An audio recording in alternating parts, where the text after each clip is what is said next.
Hello everyone, welcome back to another Pokemon the series Gold and Silver episode talk. So in this episode, the ground is shaking, and we're not gonna worry about that right now. We'll get the reveal at the end of the episode why that happened. So let's just continue on our journey where we see a Donphin. Yes, indeed, it's the Donphin episode we get now. And while I am a huge Don fan, I am actually a very Don fan.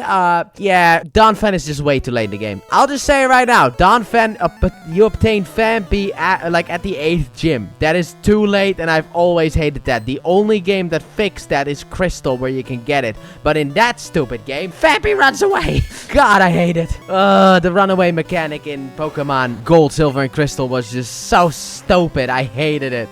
The Pokemon has fled. Just don't, okay? Already difficult to catch this idiot. But anyway, Ash wants to catch the Donphin. Understandable, and a little tease for the future. However, Brock thinks it's better if he did it because of the fact that this Donphin is a young one. So he sends in Onyx, who gets defeated by Donphin easily because Onyx is horrible. Yeah, that is 100% true. 45 base stat, attack stat. What is wrong with you? So then Ash's turn, and Ash sends in Heracross. However, then a woman named Rochelle stops the battle because it is her Donphin, and also she has a necklace made out of Amberite, which is going to be the plot of the whole episode. So Ash wants to have a battle against the Donphin then instead, but she's like, no, and leaves. So then Team Rocket are in the skies, apparently searching for Amberite because earlier, while Jesse and James were asleep, Meowth overheard stuff about Amberite and Donphin being able to find it, so now they want to steal one, and luckily enough, they find Rochelle and steal her young Donphin. So then Donphin doesn't want to dig for Amberite, but then James feeds it, and now it wants to dig for Amberite. However, yeah, it's not really good at doing that. And the gang encounter Rochelle, and she tells them what happened, and they're like, Team Rocket. So then they search and search, but they don't find anything, and I'm like, Ash, you have a Charizard.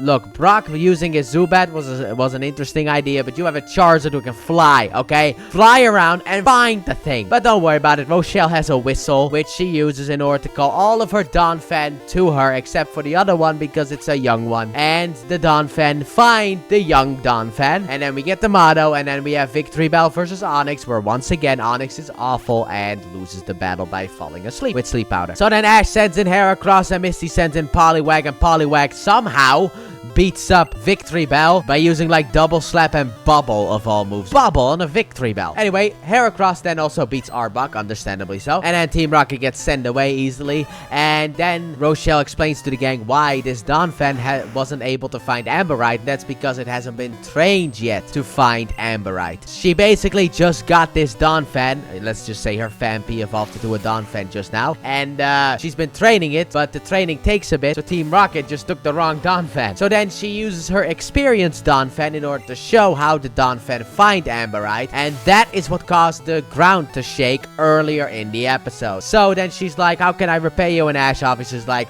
let me fight your Donphin, the strong one with the big horns. So Heracross gets sent into battle, and starting off, Heracross endures the tackle using Endure, and then afterwards throws Donphin into the air, which she uses cleverly in order to turn that into a rollout, and basically Heracross gets hit into a tree and then drinks some sap. Afterwards, we get a repeat from before where Heracross blocks the tackle and throws Donphin into the air, and then the rollout once again happens, but this time she also yells tackle, and that hits Heracross, and Heracross is unable to battle. The battle was disappointing, very much so. It's the same thing twice. Block, throw in the air, Heracross gets hit. Block, throw in the air, Heracross gets hit and is knocked out. That's a bit boring, but overall, I did enjoy the episode because to end the episode, we go back on the road to Violet City again, which, by the way, it's gonna take us another, like, 11 episodes or so to get to. Like, 10 or 11 episodes still left before we get to Violet City.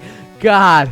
It takes so long to get there. But anyway, overall, I still enjoyed this episode. I am a fan of the Dawn and even its paradoxal forms, as you could say. I'm also a fan of those two as well. However, Donphin has kind of lost his spot on my team because I will use Steelix over Donphin because it's a Steel type. Gotta say it. If Donphin was Steel type, which, hey, one of them paradoxes is, I would have used them. but he's not. So, Steelix has now been joining the party. But anyway, like I said, still like the episode. Always like it when one of the Pokemon that I am a big fan of gets a bit of focus. So, let me know what you guys thought about this episode in the comment section down below. With that being said, thank you all so very much for watching, and I hope you guys have enjoyed. And if you did, please like button, subscribe if you're new, if not already. Turn on notifications. Don't forget, check out the Let's Play channel link in the description and at the end of the video. And I'll see you guys next time when we got a bit of a hoot situation. Bye!